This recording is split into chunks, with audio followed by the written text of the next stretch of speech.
Welcome to Map the System and today's workshop on framing your problem, where we are going to work with you to help think about your project ideas and try to scope them effectively to allow you to make the most out of your projects. And we'll talk more about that in just a moment. We've got a lot of friends with us today, some past Map the System veterans, some of our tutors and other collaborators who are going to be here with us to help you along. And first want to introduce my colleagues from the Skoll Center, Alice and Catalina, then we'll go around and introduce the other facilitators for today. Alice? Great, yeah, welcome everyone. Thank you so much for being here. I'm Alice Luca, and the program manager for Map the System, and I'm the person behind all the emails you get. And yeah, I'm just really happy that you're taking part in the competition this year, and thank you for joining us, whatever time of day it is for you right now. Hello, my name is Catalina. Nice to meet you all. I'm an MBA student from last year inside business school, and this year I'm working with Alice and Map the System. So I'm really excited to hear about you guys' projects this year. Fantastic. And do we have Shema here? No. Not at the moment. Okay, let's go around and continue with introductions. Why don't we just go in the order that folks are on the screen here, starting with Mahima? Hi, everybody. Good morning from Oxford. My name is Mahima Mitra. I am a research fellow at the Business School. I'm also a tutor on the Business School's Go-To program, which is sort of the sister program for Map the System. And it is the first time that I will be helping as tutor for Map the System this year. So very excited to be joining this session today. Thank you. Thank you. Oscar. Good morning or evening or good day all. I'm a doctor from New Zealand. I, like Mahima, also teach on the MBA sister program for this, and am the program director for the new Masters in Global Healthcare Leadership here in Oxford after completing my DPhil in Leadership Development here. So looking forward to being involved with supporting your projects throughout the next little while. And as a Kiwi, Oscar is very well accustomed to participating in meetings at odd hours, I imagine. So for those of you in Asia Pacific, he feels your pain and your ambitions. Thanks, Oscar. Sonia. Good morning, everyone. I'm in ESADE Business School in Barcelona, in Spain, and I'm taking care of bringing the ecosystem around challenges in MBA courses and master courses. And we are very pleased to be participating in Map the System this year, and I'm one of the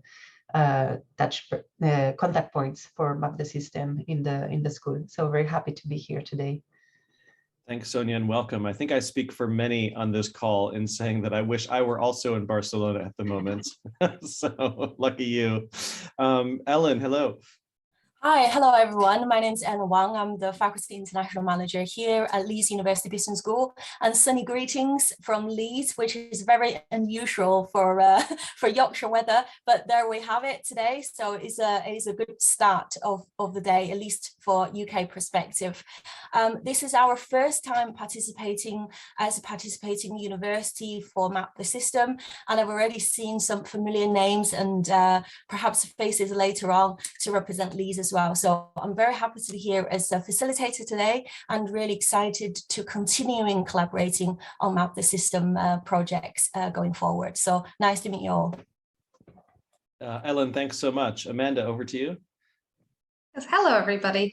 I am Amanda, and I actually work with Ellen. I am the faculty international assistant, and I am here to help today in a supporting capacity for facilitating the workshop later on. So I think Ellen did a really good job at describing Leeds and the unusually sunny weather. So I think I'll just leave it at that for right now. Thanks, Amanda. It might be time for me to finally come visit. Ian, last but not least. Thank you very much, Peter. Good morning. My name's Ian Cammack. I work at Lancaster University. So I've had a great interest in systems thinking for about 30 years. I've been using it in industry, using it in consultancy, and teaching it on a number of programs at Southampton and also at Leeds and Lancaster. So looking forward to Map the System this year, looking forward to helping you, and looking forward to hearing about your projects today. So thank you. Thanks, Ian. So, if it's not clear, one of the things that we're really leaning into this year is that as Map the System has grown over the last several years, we've built an incredible community of educators and academics and practitioners working in the systems change space across the network of now 65 universities. And so increasingly, we're in a position where Map the System is really becoming a platform to draw on the experience and expertise of all of these institutions. And so we're doing a lot more sharing, collaborating, learning from one another.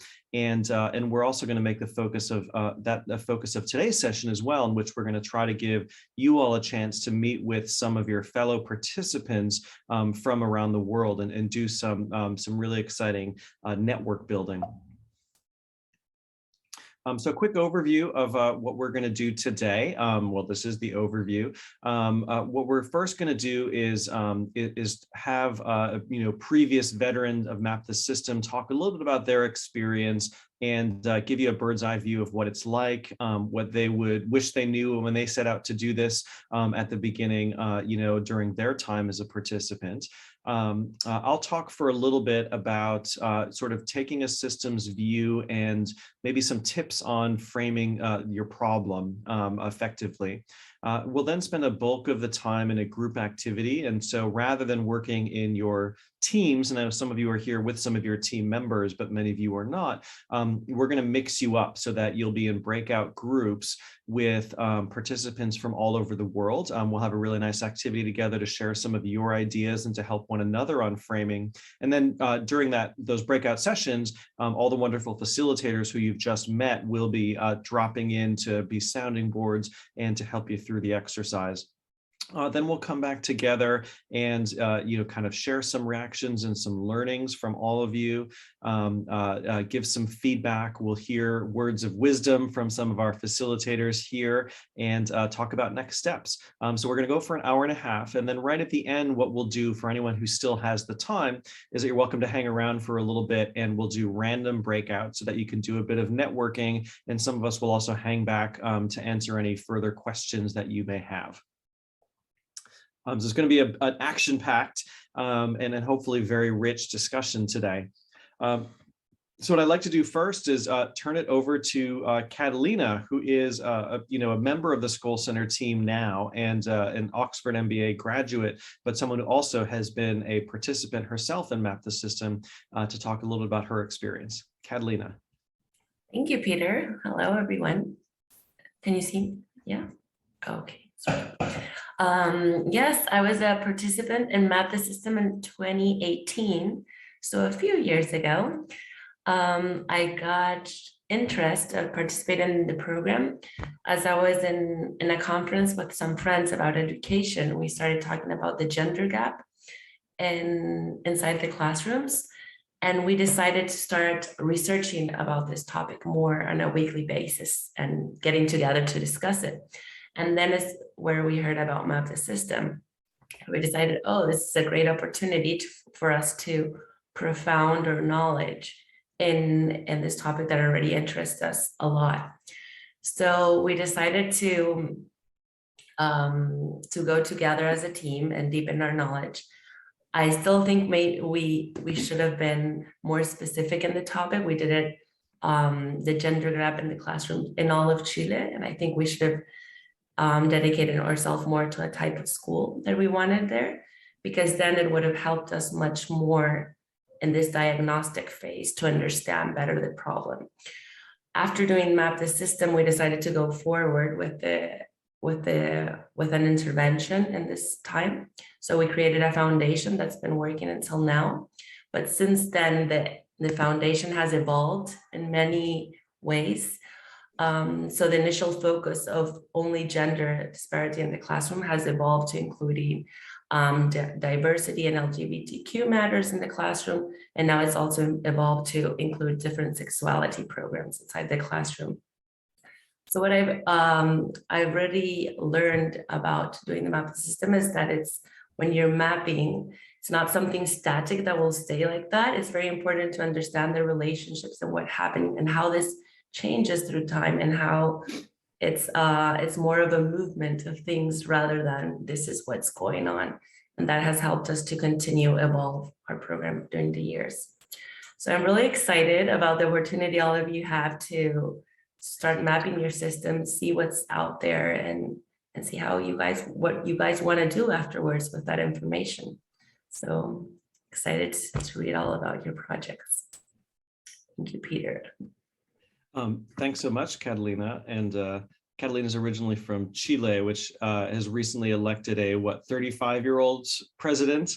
I think a very exciting time there, a different kind of leader and progressive with big ideas. It's going to be an interesting time in your home country. Speaking of speaking of systems change and the role of governments in driving it.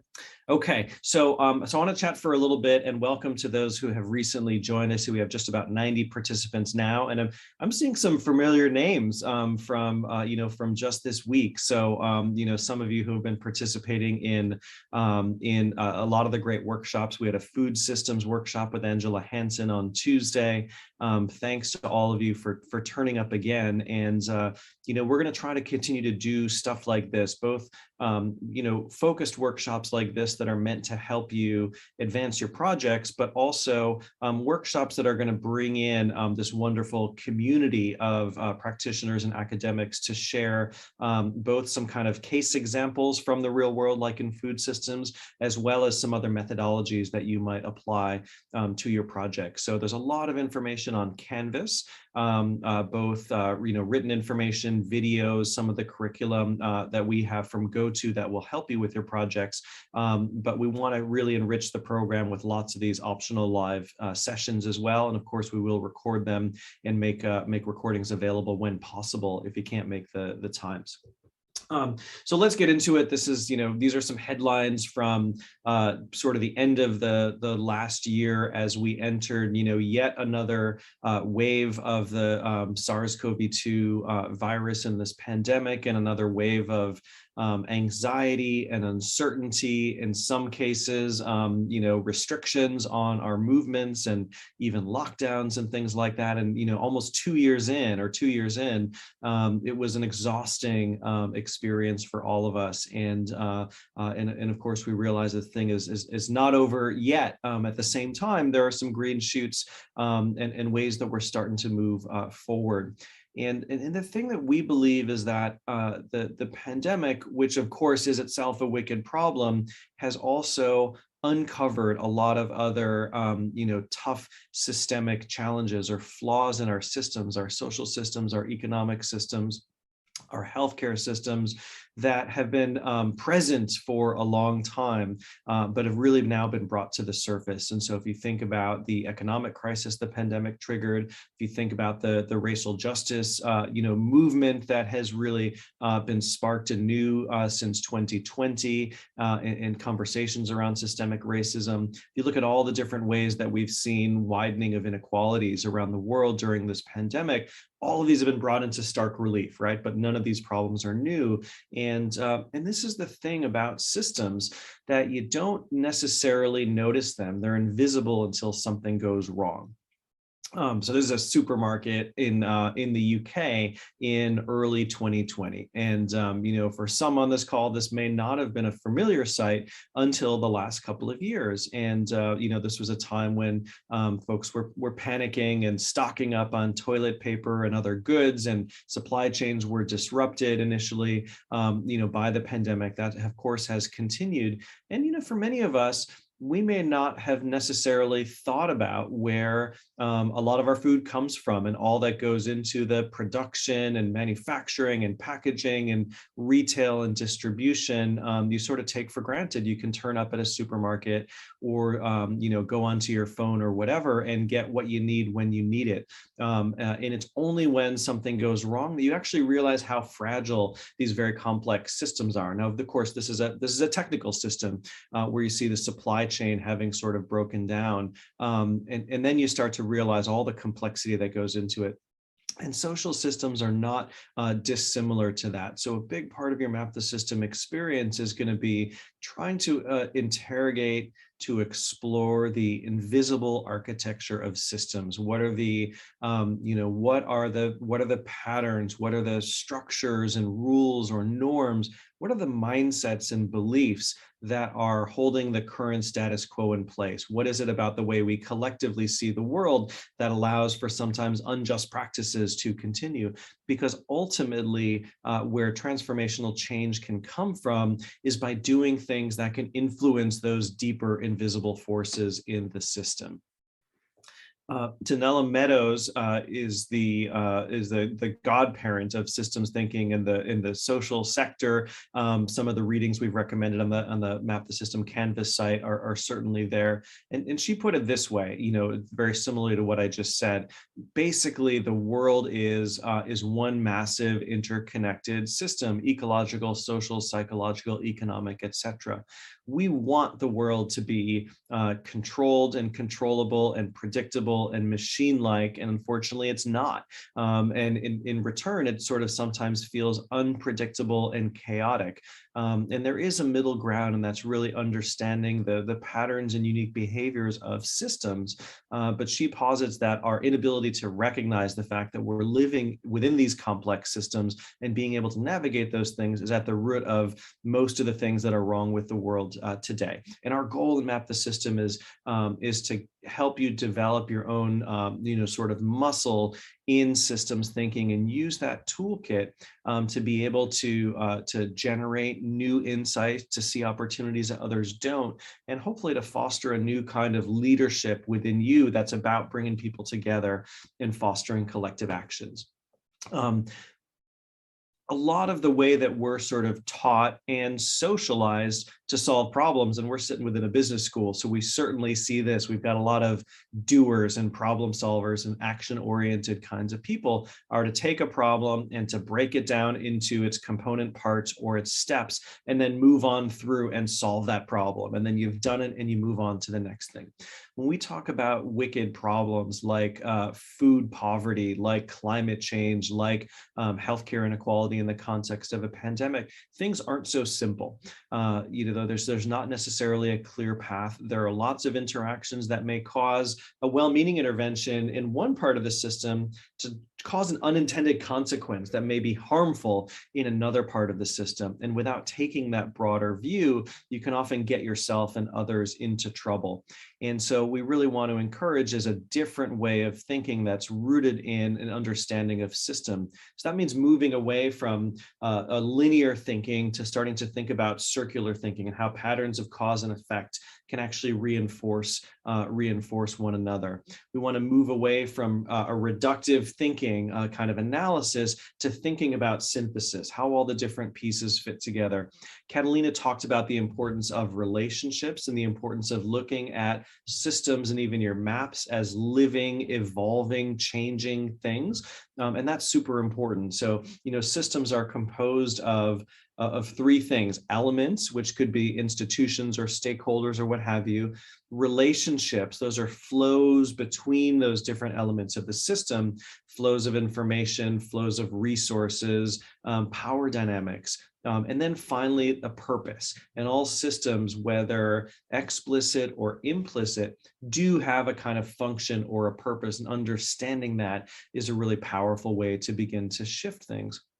And one of the really interesting properties about systems is that they are not the sum of their parts. They're greater or different from the sum of their parts, and that's something that we call emergence. And you can see some beautiful examples in natural systems of what this looks like. We have a little innocent little bird here called the starling, and they travel in these amazing groups called murmurations, where hundreds or even thousands of them travel together and make these beautiful little patterns, behavior that we don't understand, but by by following a simple set of rules, they create something as a whole that's very different than what any individual bird may possess. And there's nothing about the mechanics or anatomy or properties of an individual bird that tells you what's going to happen when it's a system. So understanding that just understanding the individual parts is not going to be good enough is a really important part of this. So these are some of the things that we want you to be trying out as you work on this, being able to zoom out and then sort of zoom back into specific parts of the system. Why does this stuff matter? Ultimately, what we're trying to think about is how we can, as change makers, as innovators, as social entrepreneurs, as committed members of society, to try to drive sustained transformational change that gets at the root causes of problems. That's not just treating issues at their surface, but is trying to really understand why things are the way they are, and then shift those underlying structures or conditions that can allow us to operate in a different way. So fundamentally, and usually on a large scale, but systems exist at all scales, we want to change the way the majority of players address a big social or environmental challenge such that a critical mass of people who are affected can substantially benefit. And a big part of boundaries of the system is sort of who's in the system and who's out, or who is the system serving and who is the system harming. And those are the kinds of things that we want to change. That happens from sometimes bringing new stakeholders into the system, but largely also by altering the linkages and the relationships and the power dynamics between the system. And ultimately what that often does is change the architecture of the system, and sometimes fundamentally change its purpose or its goals. And that requires transforming the way that we all see the world in some way or think about a problem. So really sort of simplified way of thinking about how to approach a systemic problem, or how to think about how you might participate in driving a systems transition, is to begin with understanding. And this program is called Map the System, and it focuses a lot on that first part of it, that we want to try to look at problems with a different kinds of lens, a system lens, and use that deep understanding of the system as it exists right now, of the forces that are holding the status quo in place, to understand where there are places in the system where a little change could make a big difference. And we'll talk about some examples of that. The second thing then is to reimagine the purpose of the system. And we'll encourage you to do some work on reframing the problem. What we might see as a medical problem might in fact be a poverty problem. It might be a race problem. It might be an economic problem. And so looking at things with a new lens can open up different ways of thinking about things and different kinds of interventions that may be helpful. And casting a kind of guiding star, a vision of what a healthy system would look like if we got this right, can be a very powerful way of driving collective action. And then finally is to, once you take your understanding of the system and, some of the beautiful visual maps, which are ways of fostering your own understanding and also of communicating, of thinking about what an aspirational new purpose of the system could look like, then it's about figuring out where you might act. And I'll tell you that there's never going to be one single solution or magic bullet to addressing any of the kinds of problems that you want to change. This is going to be a process of action, learning, pivoting, iteration, etc. And so really, even by the end of this program, you're just going to be at the beginning in terms of really trying to drive change. And we hope that many of you will take learnings from your projects forward or share them with others and other organizations that are deeply immersed in this problem, but also that you sort of take away this systems thinking mindset and toolkit in ways that are going to help you navigate a complex interconnected world and foster your own leadership skills that are going to allow you to thrive in a decentralized, entangled 21st century. One of the things we have on Canvas is a gallery of past projects. Some are from Map the System and some are from the sister program that we teach here in Oxford called GoTo. GoTo stands for Global Opportunities and Threats Oxford. It's incredibly similar, so don't worry about the differences there. And we wanted to share a couple of examples of some projects that we found really interesting and meaningful, just to give you an example of what success might look like, what kinds of things go into a systems exploration, and ultimately the presentations and reports that you'll be asked to produce. One of them was a team that won our local competition in the GoTo Summit in 2020 that called themselves Team Hemp. And you are welcome to give yourselves a fun and creative name if you want to, because why not make life a little bit more fun? Team Hemp was interested in improving sustainability in the fashion industry. And they sort of came at it with a background in fashion and an interest in the environment and sustainability. And so at the beginning, they just knew we want to do something around sustainability and fashion. We don't know exactly what that looks like. And so they had to kind of hone in a little bit and find a way forward. And ultimately, from their initial work in exploring and mapping out the system and talking to lots of different folks from lots of different places, they began to produce a systems map. And I don't want you to focus on this in any detail at this moment, but what you can see is that this is a map that that sort of maps out stakeholders up and down the kind of supply chain in the fashion industry. And when this group set out to do something in this space, they were really interested in what can be done with the big fashion retailers, what can be done to drive demand from consumers to try to push for more access to clothing made with sustainable fabrics and using sustainable labor practices, etc.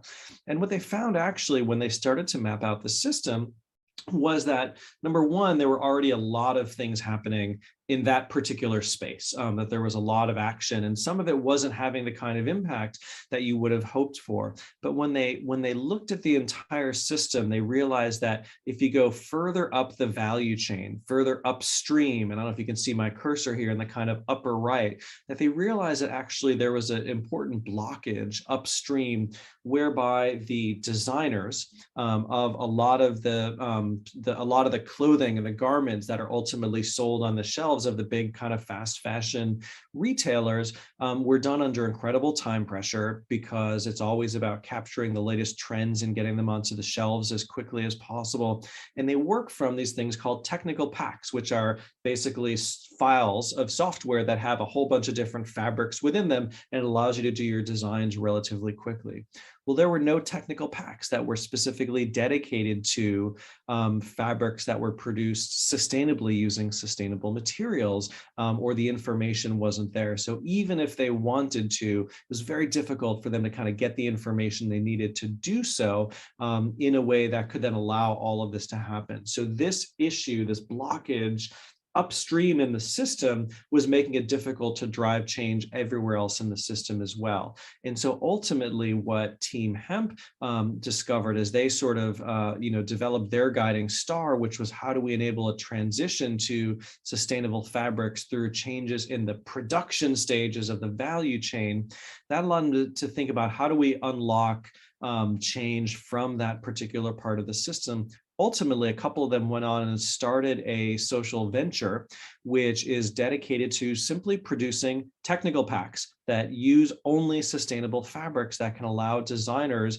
and companies who want to foster, these kinds of products to be able to do so with a lot less friction. And so that's something that we hope can have real impact down the line. So just an example of how your systems exploration can allow you to maybe see a blockage or see a new opportunity, or we call a leverage point, that may not have been immediately visible if you were to take a more superficial look at the system.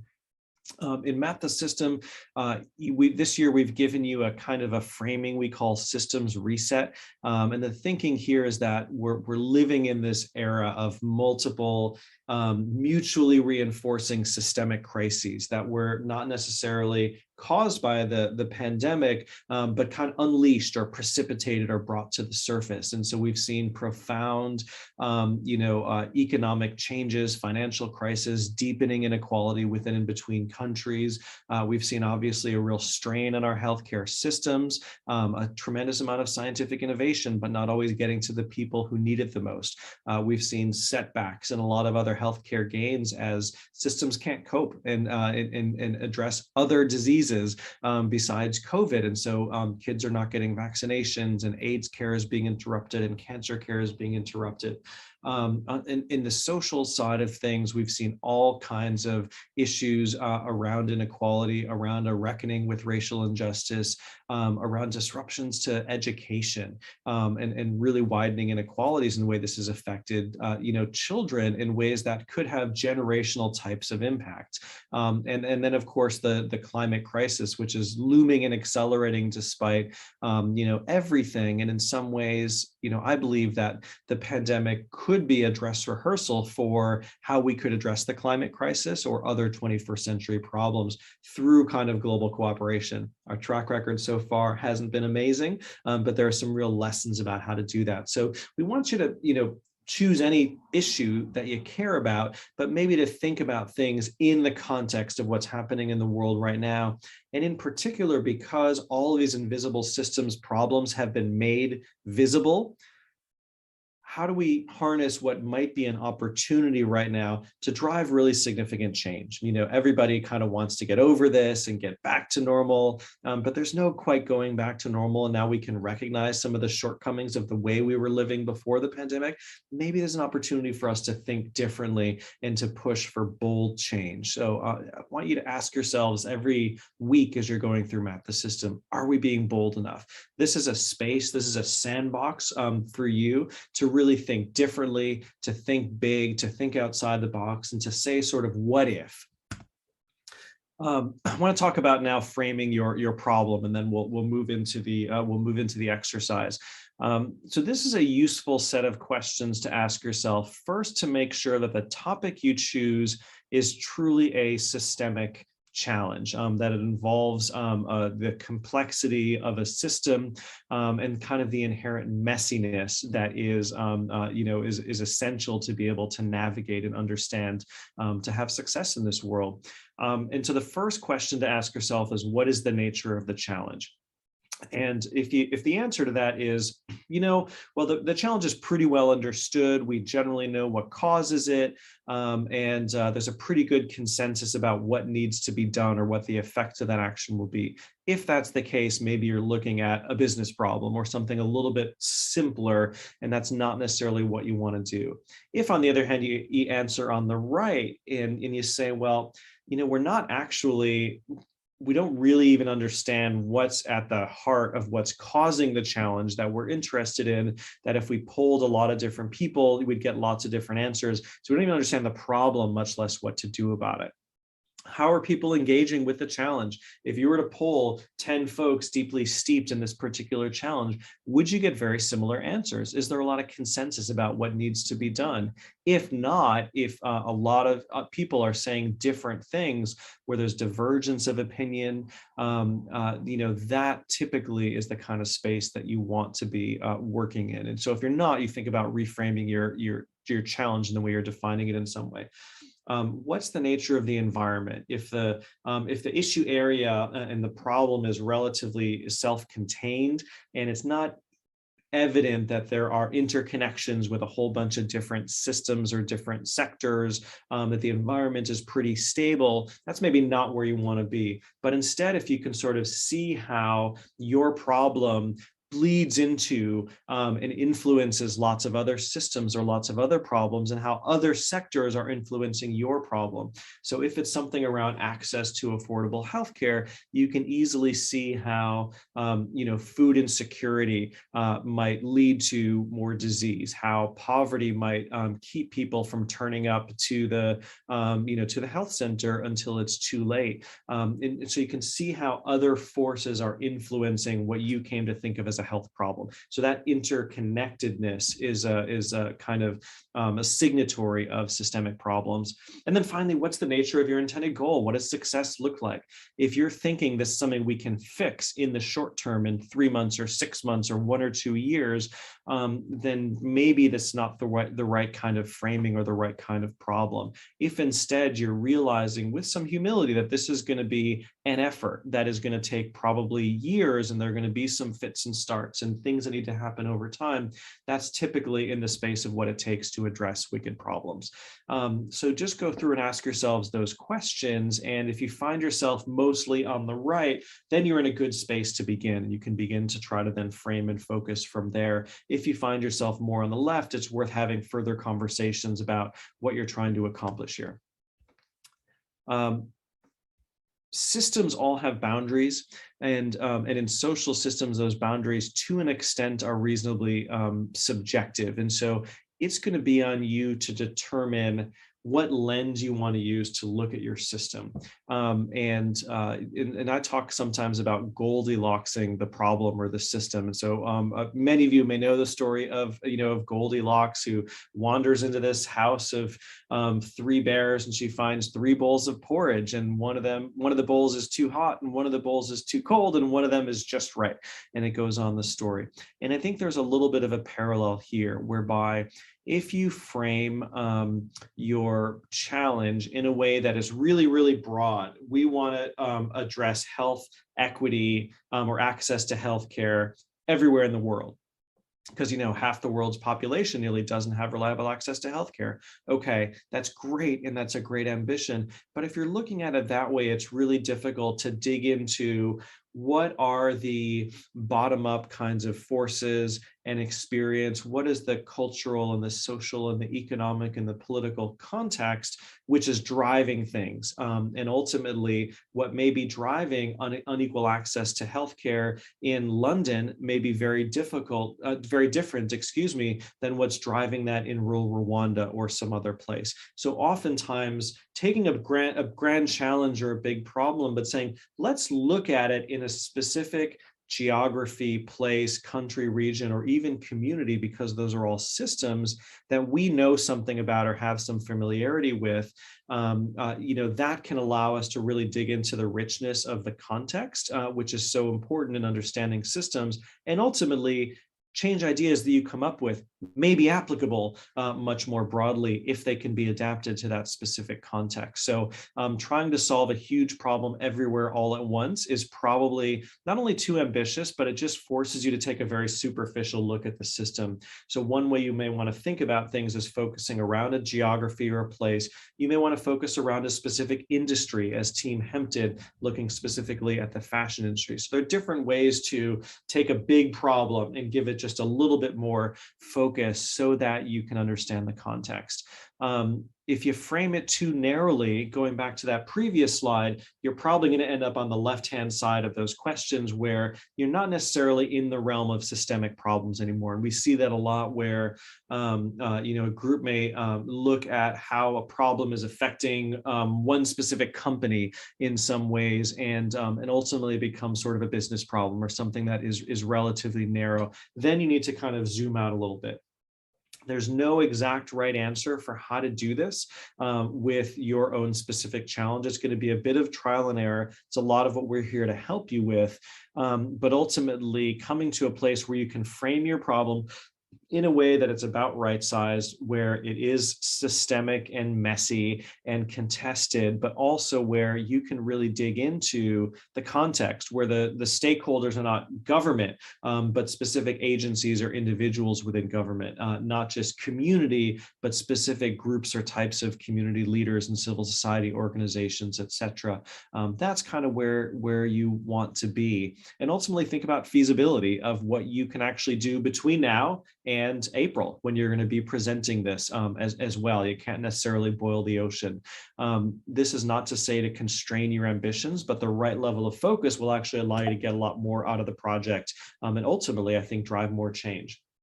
I want to talk about what makes a good Map the System project and some common pitfalls, and then I'll pause. So first thing is that it's a systemic problem or a wicked problem, as we've talked about. Second, it's important and change could be impactful. If we could make some progress here, it's going to make a real difference, and hopefully a sustained difference, and put us on a path towards transformation. Third, it's something we're passionate about, and that hopefully is why you're here. A lot of you don't have to be here. You chose to be here because you care about making the world better, because you care about some specific issues in your communities and your countries. And so, use that as a starting point. Typically, most good projects have, as I just talked about, scoped themselves to a geography, to a sector by some parameters that allow them to make the work more feasible and to be able to embrace and understand context. Where possible, all of you bring your own expertise, your own lived and practiced experience to the problem, your own knowledge of place, etc., as do your other team members. Talk about what are those assets that you have within a team. Remember that you can bring in team members who are not necessarily students at your institution. If you're looking at homelessness in your community, think about trying to engage with, maybe even as a co-participant, someone who is or has been homeless themselves, or has real lived experience of the problem, because they will give you really important different perspectives in your project.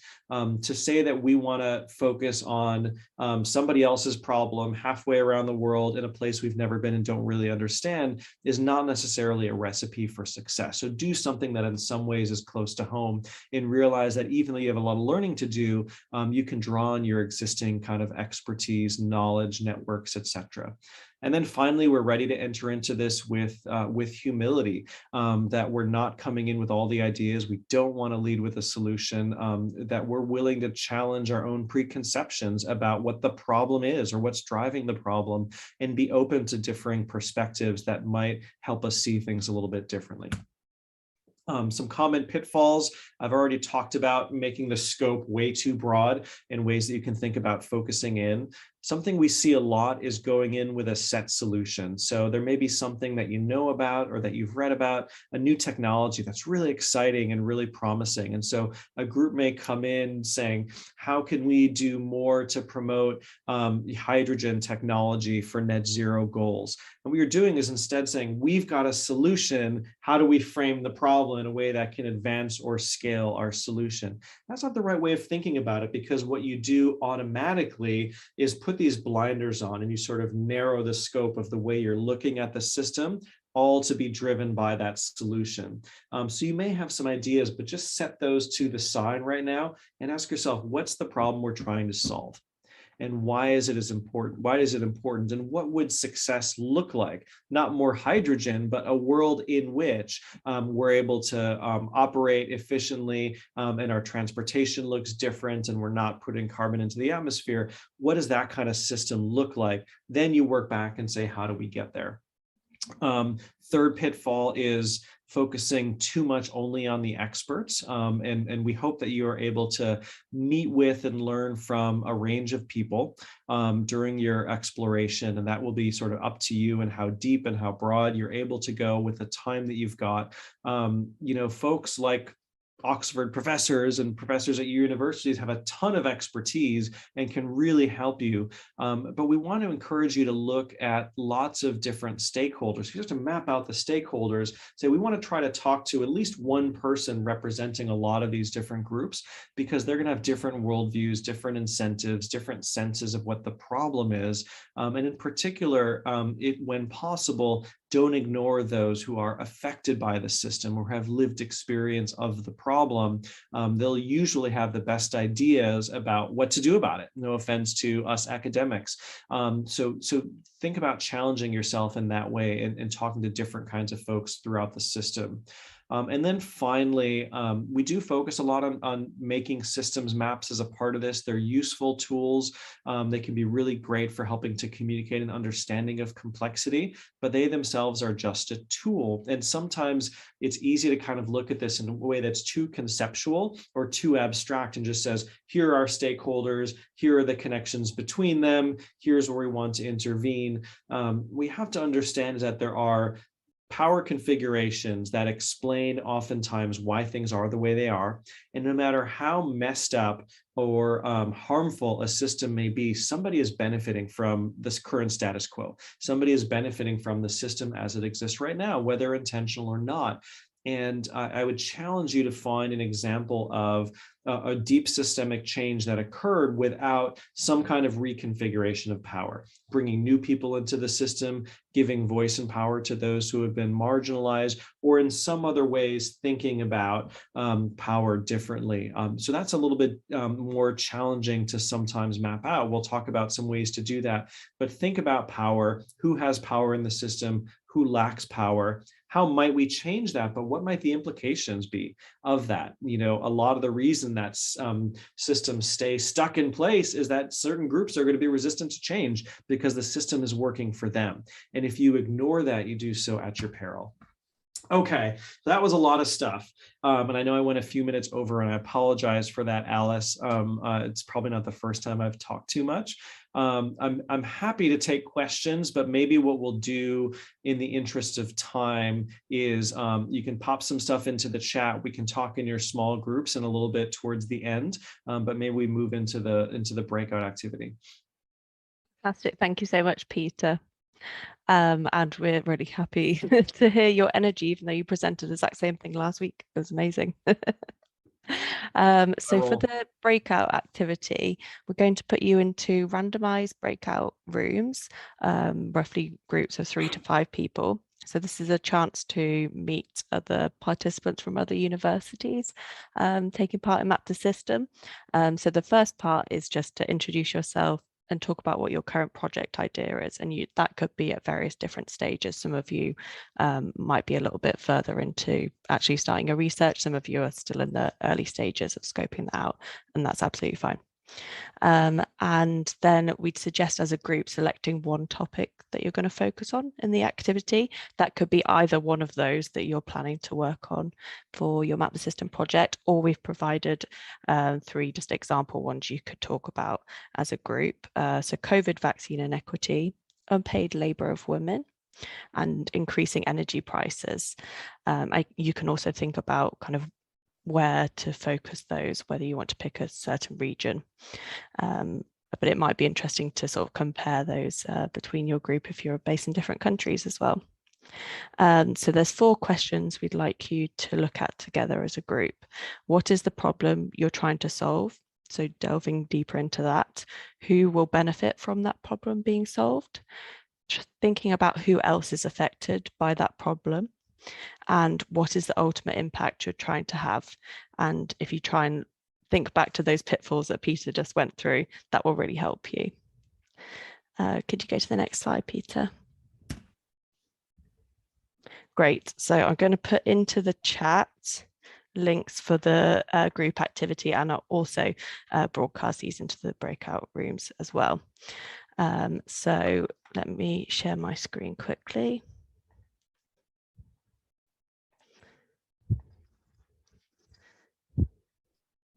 This way. So that link to the Google file, you'll be able to find your group document in there, and you'll each have a PowerPoint you're going to work on through Google Docs. Once you get assigned to your breakout room, you'll have a group number, so it should become clear which group you're in. And you can also refer back to this document for the task. I just wanted to quickly show you an example from last week's session. This team really went to town. They achieved a lot, but it's just an example of what it should kind of look like. But don't feel that it needs to be this detailed or this long. And there are also some extension questions for those of you who are really quick, but you don't need to get to them. But essentially the goal of this activity is to get you to either start applying this to a problem you're already interested in, or by applying it to another problem, you're learning those concepts of how to define the scope of your problem for your map system project. Great, so I think I'm going to set up the breakout rooms, and I'll resend that link just in case you get lost. And we also have some facilitators kindly helping who'll be popping in just to check that you're okay.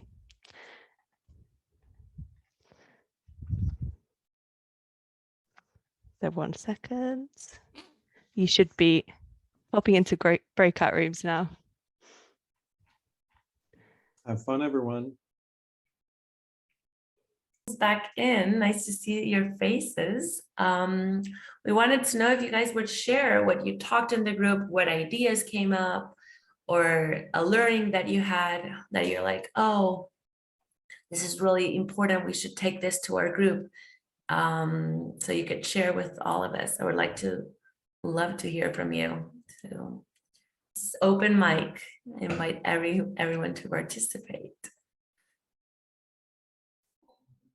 If I may start, it was very useful also to listen to the previous like the opening presentations, and you, Catalina, brought it out, and we've seen it again. If the problem is too broad in the first quadrant, it's very difficult to define who are the beneficiaries, who is the wider group, because then it's like everybody, and then okay, everybody except those who are already benefiting from the status quo. So it was very useful to go through this exercise, at least in my eyes, and to see that we have very specific actually the problem, and then and this is what I'm taking home. Great, thank you for sharing, Lucy. That's an important takeaway. I agree with Lucy on how if you have a very broad topic, it's kind of hard to start filling in those other boxes. So our group, we did an amazing job filling up that problem box, but when it was just so broad, so we ended up trying to narrow it down. And by the time we began to narrow it down to something more specific, it was already time for us to come back. So I do think it was a good exercise, and it had everyone's wheels turning, and I enjoyed meeting the different people in my group. So for us, something that was very interesting that I observed is that we're from 3 different places, and we could see that how the problems affecting each of our places were all interconnected actually. So for example, like migrant workers or illegal migrant workers, or migrant workers from urban moving to rural moving to urban centers, we noticed that there was a connection between, for example, people leaving Vietnam, how that negatively impacts the government of Vietnam or the people of Vietnam, and then how they come into the Canadian system and how that's impacted, for example. So it was interesting to see how they all linked together, and it was hard to separate them actually into smaller components. So interesting, Christina. Yeah, we were talking a lot last week also, like how the same problem is very similar in different countries, and everybody was very surprised to realize that maybe, oh, we have the same problem, even though we're so far away. Education is still a very similar problem, or in healthcare. It's really interesting. I see Joe with his hand up. You want to participate, Joe? Yeah, I thought it was really interesting. We had quite of a coincidence.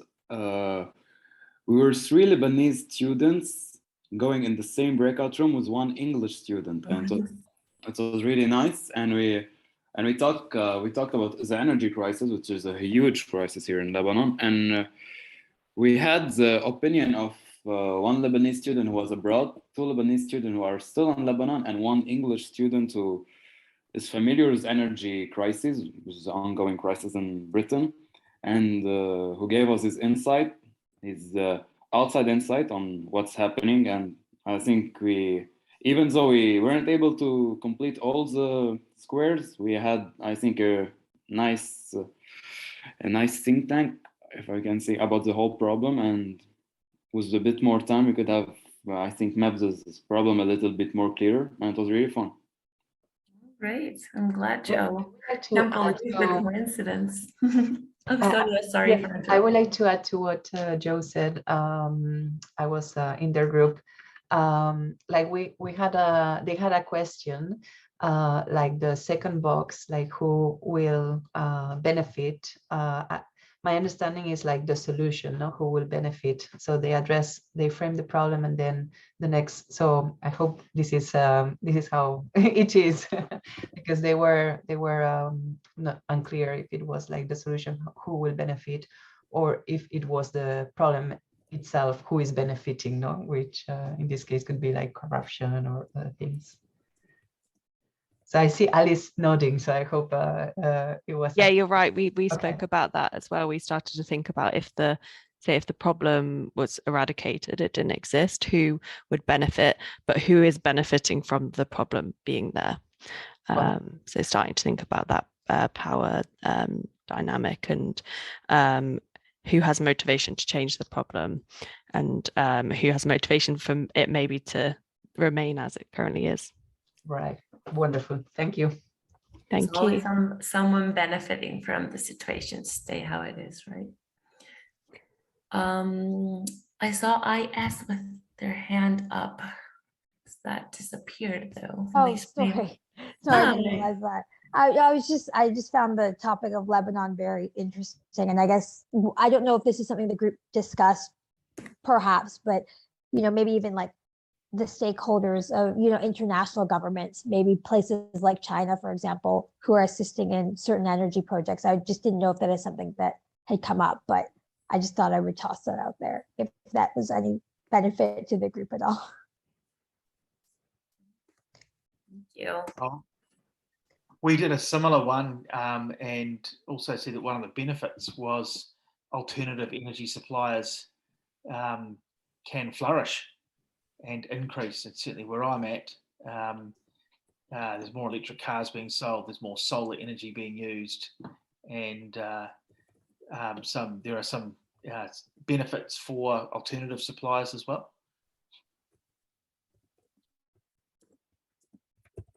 So much. Mahima or Ian or some of our facilitators, I'd love to hear a little bit about how you found the activity, how your groups got on. I think my group 9, needs a new facilitator. No, we started off by having an interesting conversation and, you know, trying to look at that benefit of focusing down on a specific aspect of a situation.